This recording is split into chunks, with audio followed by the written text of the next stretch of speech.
नमस्कार, आप देख रहे हैं the viral news 974। The viral news 974 में मैं रूमा देवी आज आप सभी पत्रकार, प्रशासन, जनप्रतिनिधि, अररिया जिला के एसपी अमित रंजन, बिहार के मुख्यमंत्री माननीय श्री नीतीश कुमार जी को संबोधित करते हुए आप सभी के समक्ष अपने चैनल के माध्यम से कुछ विशेष बातें रख रही हूँ, जो कि डिजिटल पत्रकार से जुड़े मामले हैं। पत्रकारिता को चुनौती, बिहार में सच्चाई दिखाने वालों की आवाज़ की कीमत अपनी सुरक्षा और सम्मान से चुकानी पड़ती है। बिहार के अररिया जिले के नरपतगंज प्रखंड से ताल्लुक रखने वाले डिजिटल पत्रकार साधन यादव का मामला लोकतंत्र में पत्रकारिता की स्वतंत्रता और सुरक्षा पर गंभीर सवाल खड़ा करता है। साधन यादव, जो YouTube channel the viral news के माध्यम से भ्रष्टाचार के खिलाफ अपनी आवाज बुलंद करते रहे हैं, हाल ही में एक भयावह घटना का शिकार हुए। उनकी ये कहानी न केवल पत्रकारिता की चुनौतियों को उजागर करती है, बल्कि प्रशासनिक तंत्र की निष्क्रियता और अन्याय की ओर इशारा भी करती है। घटना की पृष्ठभूमि: 13 सितंबर, 15 सितंबर, 20 सितंबर 2024 को साधन यादव ने जोगबनी नगर परिषद क्षेत्र में एक नाले के निर्माण में हो रही अनियमितताओं को उजागर किया। उनकी रिपोर्ट ने स्थानीय नेताओं की पोल खोल दी, जिससे जोगबनी नगर परिषद की मुख्य पार्षद रानी देवी के पति रोहित यादव भड़क उठे। साधन यादव को कार्यालय से बाहर निकालने के बजाय उन्होंने उन्हें दबंगी से घसीट कर अपने घर ले जाएगा। बर्बरता की हदें पार। साधन यादव को न केवल शारीरिक यातनाएं दी गई, बल्कि उनकी अस्मिता और आत्मसम्मान को कुचलने का हर संभव प्रयास किया गया। उन्हें घंटों बंधक बनाकर मारा पीटा गया। उनके पीठ पर कोरेक्स की बोतल बांधकर फोटो खींची गई, जबरन शराब पिलाई गई और बंदूक की नोक पर सादे कागजों पर हस्ताक्षर करवाए गए। ये कृत्य न केवल अमानवीय था, बल्कि लोकतंत्र की नींव पर करारी चोट भी। न्याय की तलाश और प्रशासन की चुप्पी। इस घिनौनी घटना के बाद साधन यादव ने अररिया जिले के पुलिस अधीक्षक, अनुमंडल पुलिस पदाधिकारी, फारबिसगंज और जोगबनी थाना में न्याय की गुहार लगाई। उन्होंने राज्यपाल और मुख्यमंत्री से भी न्याय की अपील की, लेकिन हैरानी की बात यह है कि अपराधियों के खिलाफ कोई कार्रवाई करने के बजाय 26 सितंबर को उल्टा साधन यादव के खिलाफ SC/ST एक्ट के तहत मामला दर्ज कर दिया गया। ये घटना न केवल प्रशासनिक तंत्र की निष्क्रियता को उजागर करती है, बल्कि ये भी दिखाती है कि भ्रष्टाचार के खिलाफ आवाज उठाने वाले को किस तरह से दबाया जा सकता है। मानवाधिकार आयोग की भूमिका। राष्ट्रीय मानवाधिकार आयोग ने इस मामले में दखल देते हुए अररिया जिले के पुलिस अधीक्षक को कार्यवाही करने के निर्देश दिए, लेकिन अब तक कोई ठोस कदम नहीं उठाया गया है। ये घटना मानवाधिकारों और कानून व्यवस्था के प्रति प्रशासन की उदासीनता को दर्शाती है। आइए सुनिए फोन पर क्या कहते घटनास्थल पर मौजूद मदरलैंड वॉइस पत्रकार। Hello hello. हाँ सर, फोन किए थे। आप जो है कि उधर आप लोग का डिजिटल वाला मीटिंग हुआ, तो क्या बोले कि रोहित जो है कि हमको 2 चमेटा मारा है। अरे आप वहाँ थे ना? हम वहाँ थे तो हम क्या किए? हमको इस दिन कितना मार मारा आपको शायद पता है। आप भी वहाँ गए तो कम से कम आपको जो मेरा बयान ले रहा था तो आप ही नहीं कर रहे थे कि लिखिए वो लिखिए। लिखवा तो आप ही ना रहे थे सर। तो आपको मेरे सामने मारा, हमारे सामने में तो नहीं मारा। 2 चमेटा तो आपके सामने भी मारा सर।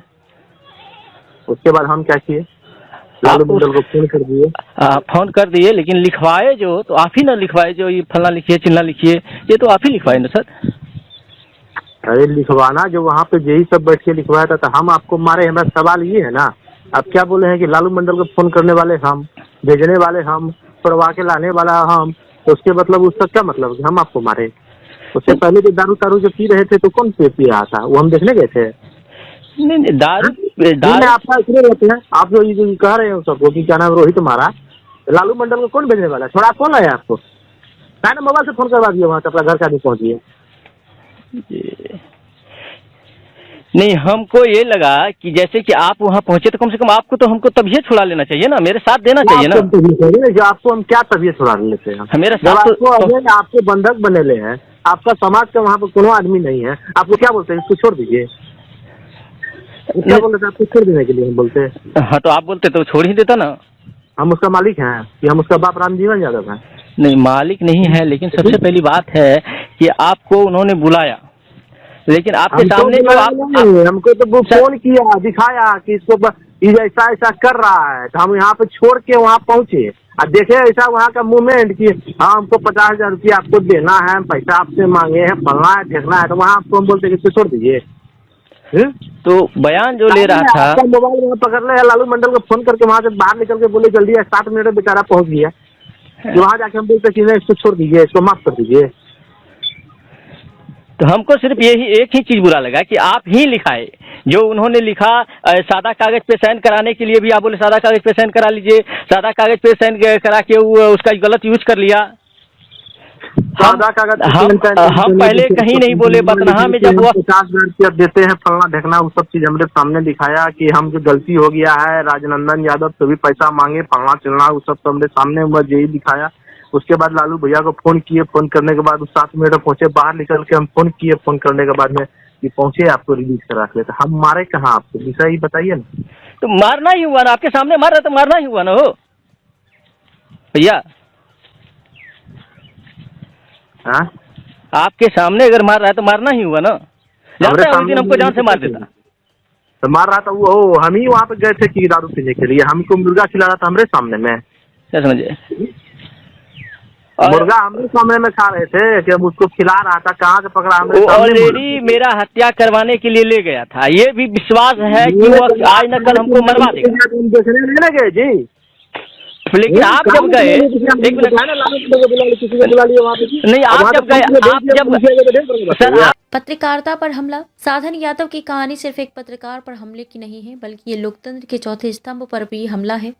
जब एक पत्रकार को सच्चाई दिखाने की सजा इस तरह दी जाती है तो ये समाज के हर नागरिक के अधिकारों पर सवाल खड़ा करता है। ये घटना केवल साधन यादव की नहीं, बल्कि हर उस पत्रकार की कहानी है जो बिना डर के सच दिखाने का साहस करता है। मानवीय दृष्टिकोण से सवाल, क्या भ्रष्टाचार के खिलाफ आवाज़ उठाना अपराध है? साधन यादव ने जो सवाल उठाए वे जनता के हित में थे। क्या प्रशासनिक तंत्र जनता के लिए काम कर रहा है या भ्रष्टाचार को संरक्षण दे रहा है?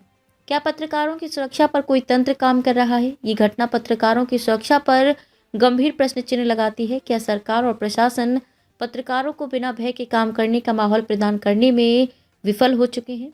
क्या ये न्याय का मजाक नहीं है? साधन यादव पर SC/ST एक्ट का मामला दर्ज करना न्याय प्रक्रिया के साथ खिलवाड़ का प्रतीक है। क्या ये पीड़ित को और अधिक डराने और चुप कराने का प्रयास नहीं है? आइए आपको सुनाते हैं क्या कहा है SC/ST झूठे मामले को लेकर अररिया के SP अमित रंजन ने। जौगनी का एक मैटर है जिसको मारपीट किया गया था रोहित यादव के द्वारा। सर, उस संबंध में जो है हमें आवेदन प्राप्त हुआ था। आवेदन की जांच के लिए SDPO फारबिसगंज को लिखा गया है और उनकी जांच में जो भी तथ्य सामने आएंगे उसके अनुरूप जो है हम लोग अगले तक कार्रवाई करेंगे। अब तक FIR दर्ज नहीं किया गया और उसके उल्टे उसी पर FIR दर्ज हो गया। सर, जैसे मैं बोला, जांच के जो भी तथ्य आएंगे उसके अनुरूप हम लोग आगे की कार्रवाई करेंगे और जो FIR दर्ज हुई उसकी भी SDPO साहब समीक्षा करेंगे और सुपरविजन उसी के जो जांच में तथ्य आएंगे या अनुसंधान में जो बातें आएंगी उसके हिसाब से हम लोग आगे प्रोसीड करेंगे। आगे का रास्ता। ये घटना केवल साधन यादव के लिए नहीं, बल्कि पत्रकारिता और समाज के हर उस व्यक्ति के लिए न्याय की मांग करती है जो भ्रष्टाचार और अन्याय के खिलाफ खड़ा होता है। प्रशासन, न्यायपालिका और मीडिया को इस मामले पर गंभीरता से ध्यान देना चाहिए। मुख्यमंत्री और अधिकारियों से अपील।